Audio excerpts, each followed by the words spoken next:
জয় শিব শম্ভু। কেমন আছেন আপনারা সবাই? আজ আপনাদের সাথে বাস্তুদোষ নিয়ে কিছু কথা আলোচনা করব। প্রথমে বলি বাস্তুদোষ কী। বাস্তুদোষ হলো বাস্তুশাস্ত্র অনুসারে কোনো বাড়ি, অফিস বা জমির নকশা বিন্যাসে থাকা ভুল বা ত্রুটি। বাস্তুশাস্ত্র হলো প্রাচীন ভারতীয় স্থাপত্য বিজ্ঞান, যা প্রকৃতি ও মহাজাগতিক শক্তির সঙ্গে একটি স্থানের ভারসাম্য বজায় রাখার নীতির ওপর ভিত্তি করে তৈরি।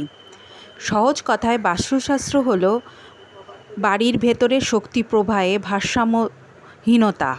যদি কক্ষ, দরজা, জানলা, প্রবেশপথ বা অন্যান্য জিনিসের অবস্থান বা ভুল দিকে হয়, তবে এটি বাস্তুদোষ তৈরি করতে পারে। এটি বিশ্বাস করা হয় যে এই ভারসাম্যহীনতা বা ত্রুটি ওই স্থানে বসবাসকারী বা কর্মরত মানুষদের স্বাস্থ্য, সম্পর্ক, আর্থিক অবস্থা এবং সামগ্রিক কল্যাণের ওপর নেতিবাচক প্রভাব ফেলতে পারে।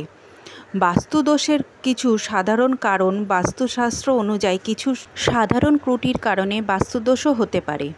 ভুল দিক নির্দেশ। বিভিন্ন কক্ষের, যেমন রান্নাঘর, শয়নকক্ষ, পূজার ঘর, শৌচাগার ভুল দিকে অবস্থান। উদাহরণস্বরূপ যদি বলি আপনাদের, শৌচাগার উত্তর পূর্ব কোণে থাকা একটি বড় দোষ বলে মনে করা হয়। রান্নাঘর দক্ষিণ পূর্ব দিকের পরিবর্তে অন্য কোনো দিকে থাকা। মাস্টার বেডরুমের ভুল দিকে থাকা। এবার বলি কোণের কোটি। বাড়ির কোনো কোণ কাটা বা অস্বাভাবিকভাবে প্রসারিত হওয়া। বাড়ির প্রধান প্রবেশপথ বা গেট ভুল দিকে থাকা। দরজার সামনে কোনো বাধা, যেমন খুঁটি, বড় গাছ থাকা। পঞ্চভূতের ভারসাম্যহীনতা। পৃথিবী, জল, আগুন, বায়ু এবং আকাশ, এই 5টি প্রাকৃতিক উপাদানের ভারসাম্য বজায় না থাকা। অপরিচ্ছন্নতা ও জঞ্জাল। বাড়িতে অতিরিক্ত জঞ্জাল, আবর্জনা থাকা এবং অপরিষ্কার থাকা। জল পড়ার সমস্যা। কল বা ট্যাঙ্ক থেকে ক্রমাগত জল চুইয়ে পড়া বা লিক করা। বাস্তুদোষের ফলে জীবনে বিভিন্ন ধরনের সমস্যা আসতে পারে বলে মনে করা হয়, যেমন পরিবারে অবিরাম স্বাস্থ্য সমস্যা বা দীর্ঘস্থায়ী অসুস্থতা।